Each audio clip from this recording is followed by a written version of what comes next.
Hi, I'm Andy Temte, and welcome to the Saturday Morning Muse. Start your weekend with me by exploring topics that span leadership, business management, education, and other musings designed to support your journey of personal and professional continuous improvement.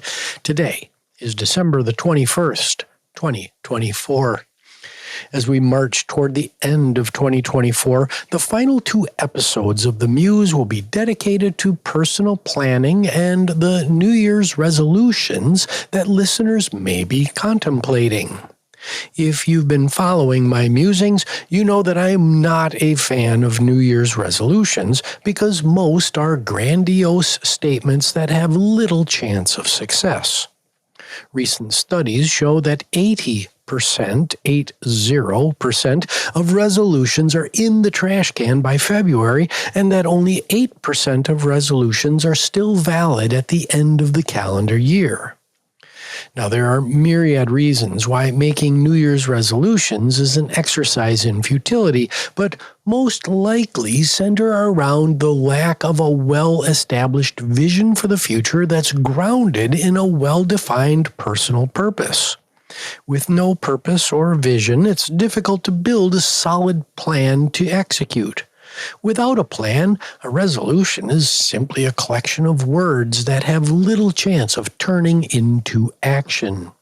Therefore, leading into next week's Muse, I encourage you to download my free personal planning guidebook, read through it, and complete the personal A3 exercise to help you determine your desired future state, your blockers, your asset inventory, who your mentors and coaches are, and other aspects of the personal plan so that you can build a roadmap for the changes that you'd like to make on the way to a better you.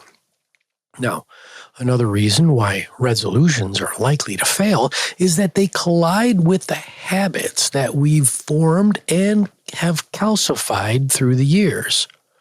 Consciously developing and maintaining positive habits can be a powerful tool for personal and professional growth. For example, developing the habit of getting up early to accommodate a morning workout can be beneficial for your mental and physical health. Adopting the habit of unplugging from devices and staying away from blue light sources before bed can aid in sleep effectiveness, which has all sorts of mental and physical benefits. Unfortunately, many habits are formed without the benefit of foresight, planning, and conscious thought. Here, we do something once or twice, and that thing, whatever it is, seems efficient and plausible at the time, so we just keep doing it. These kinds of calcified behaviors are all around us. Why do we take the same route to and from work each day? Are we certain that it's the most efficient route, or has it been ingrained in our subconscious that we don't even think twice about researching and selecting alternative routes? I have certainly wasted time in traffic on many occasions because my subconscious mind led me to my normal route. The concept of researching and experimenting with alternative routes periodically floats into working memory, but is quickly batted away because doing so feels, frankly, like too much effort. So I keep doing the same thing over and over when I know or should know that there are likely better alternatives. Now, think of your work life and the day-to-day habits you formed in executing your job. If you did a formal efficiency analysis of your work, many inefficient habits would likely surface, with each falling into one or more categories of the 10 wastes of continuous improvement, things like wasted motion, processing, transportation, emotion, meetings, etc.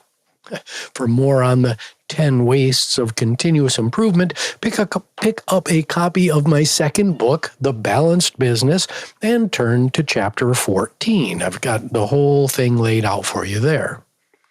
Now, in my previous executive management roles, I was frequently surprised and fascinated by the bad work habits that were exposed during value stream mapping or process mapping events that we would frequently hold at the team level in the business. So, what's really going on? We know that humans are resistant to change. We're hardwired that way. We also know that change is all around us.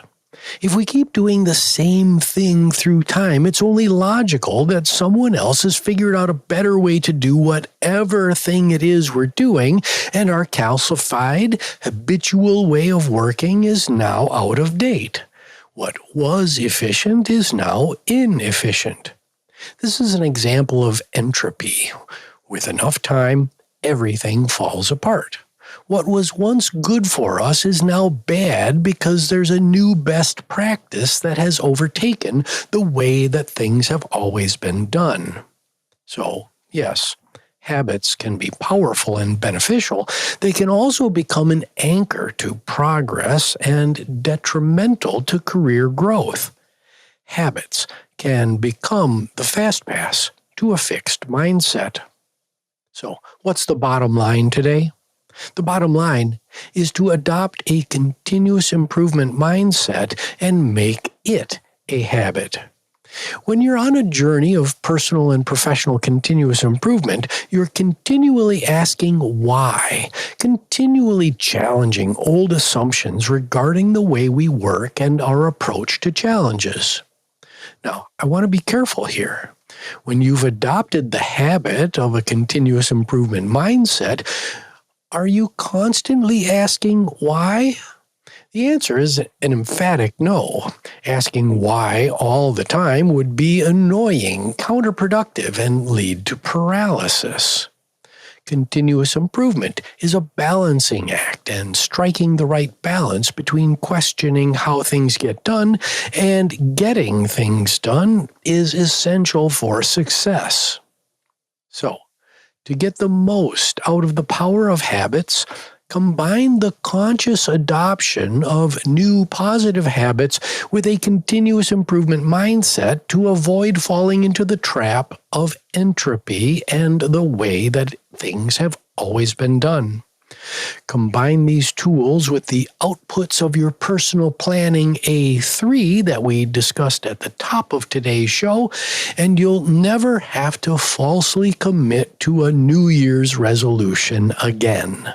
So, more on this next week. We're going to talk more about decision making. For now, I wish you a fantastic holiday season, and please like, subscribe, rate, and most importantly, share this public good with your friends.